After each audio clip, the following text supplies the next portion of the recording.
And after this, it came to be that Absalom, son of David, had a beautiful sister, whose name was Tamar. And Amnon, son of David, loved her. And Amnon was distressed, even to become sick, because of his sister Tamar, for she was a maiden. And it was hard in the eyes of Amnon to do whatever to her. And Amnon had a friend whose name was Jonadab, son of Shimah, David's brother.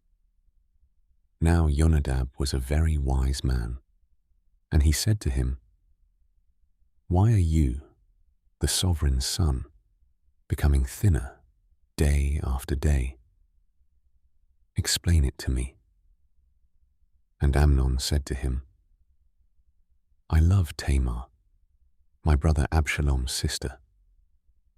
And Jonadab said to him, "Lie down on your bed and pretend to be sick.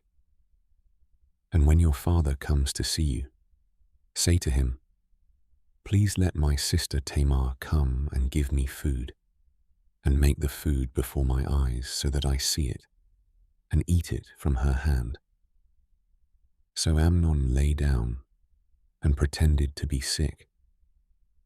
And when the sovereign came to see him, Amnon said to the sovereign, "Please let Tamar my sister come and make a couple of cakes for me before my eyes, so that I eat from her hand."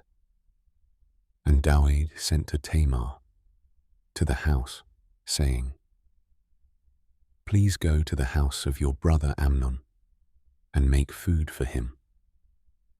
So Tamar went to her brother Amnon's house, while he was lying down.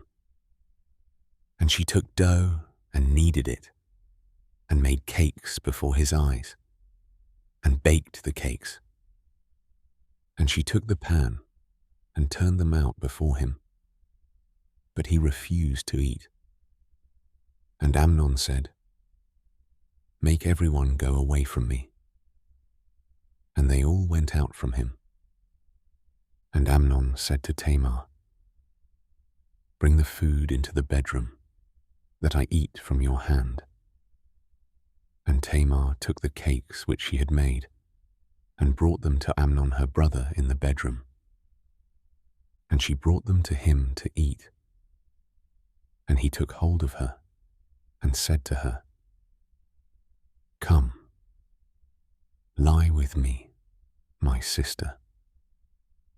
And she answered him, "No, my brother, do not humble me, for it is not done so in Israel.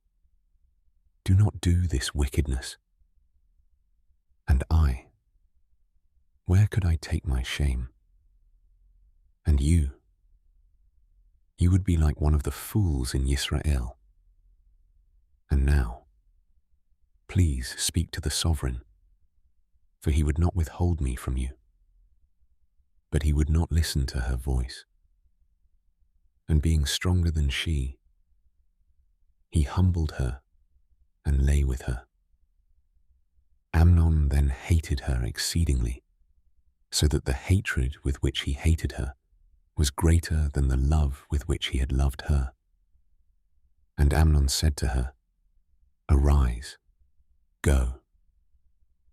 And she said to him, "No, for this evil of sending me away is worse than the other you have done to me." But he would not listen to her. And he called his young man serving him and said, "Now put this one out, away from me, and bolt the door behind her." And she had on a long coat, for the sovereign's maiden daughters wore such garments. And his servant put her out and bolted the door behind her. And Tamar put ashes on her head, and tore her long coat that was on her, and put her hand on her head, and went away crying bitterly.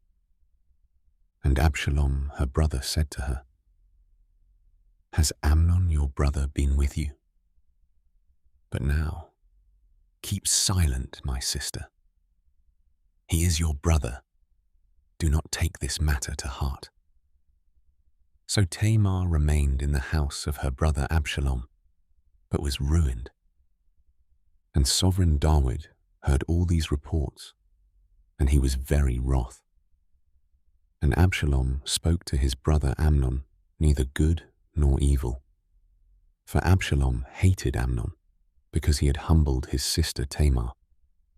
And it came to be, after 2 years, that Absalom had sheep shearers in Baal Hatzor, which is beside Ephraim.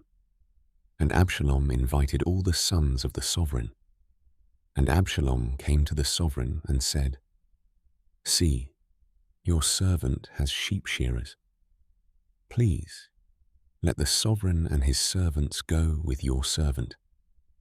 But the sovereign said to Absalom, "No, my son, let us not all go now, lest we be too heavy on you."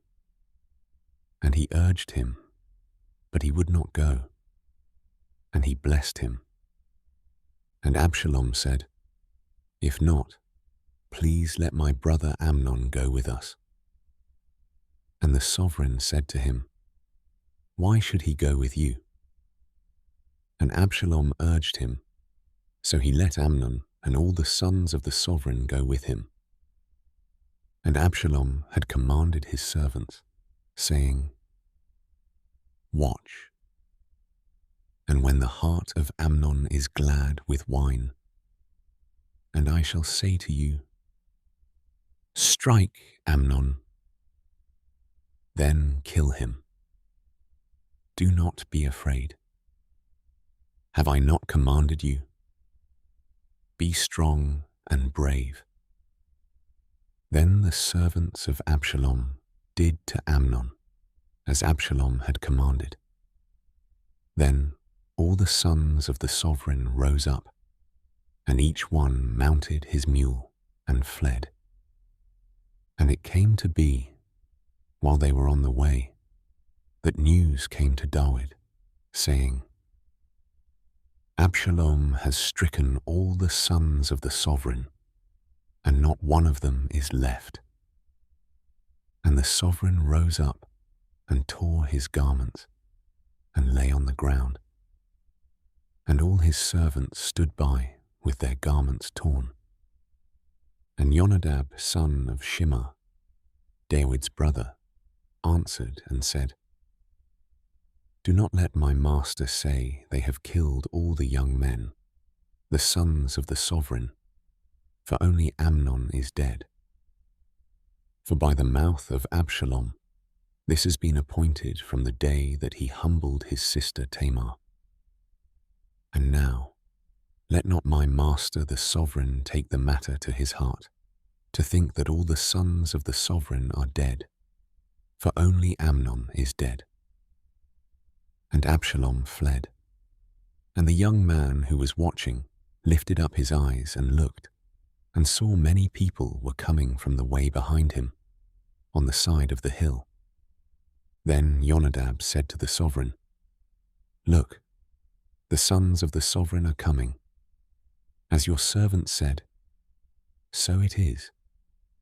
And it came to be, as soon as he had finished speaking, that look, the sons of the sovereign came, and they lifted up their voice and wept, and the sovereign too, and all his servants wept very bitterly. But Absalom fled and went to Talmai, son of Ammihud, sovereign of Geshur. And David mourned for his son all the days. So Absalom fled and went to Geshur, and was there 3 years.